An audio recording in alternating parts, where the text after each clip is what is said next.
J'ai appris l'apiculture grâce à d'autres apiculteurs à Madagascar, à des malgaches apiculteurs, à des Européens qui sont venus me former.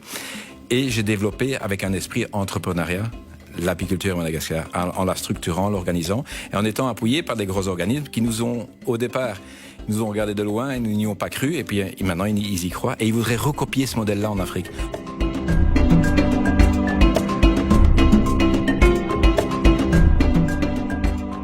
Madagascar, il y a une richesse de la faune et de la flore incroyable et endémique.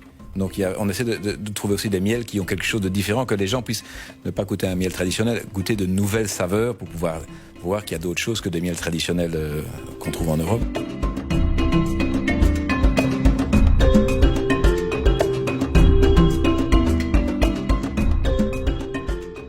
Le projet Langue et Nature, c'est aussi pour aider les autres. Pourquoi pas? Pourquoi ce projet-là ne pas le répercuter dans des pays où il y a des grandes forêts, où on peut récolter du miel?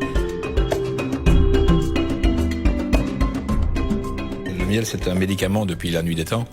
Tout le monde l'utilise. On a même retrouvé du miel dans certaines pyramides qui étaient encore bon après 4000 ans. Donc ça veut dire que le miel a quand même quelque chose de bon en lui. Et il a un pouvoir sucrant supérieur au sucre. Et donc est meilleur pour la santé.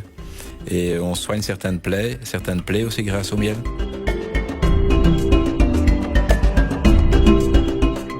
L'Afrique, ça reste quand même un peu la liberté, malgré que c'est quand même assez compliqué, mais on a quand même cette liberté de se déplacer, de discuter.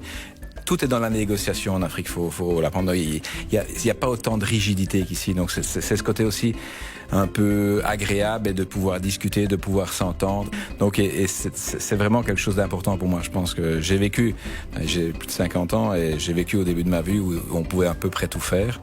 Maintenant qu'on voit qu'on est resserré de plus en plus et que l'Afrique m'offre toujours cette liberté, je ne voudrais plus la quitter.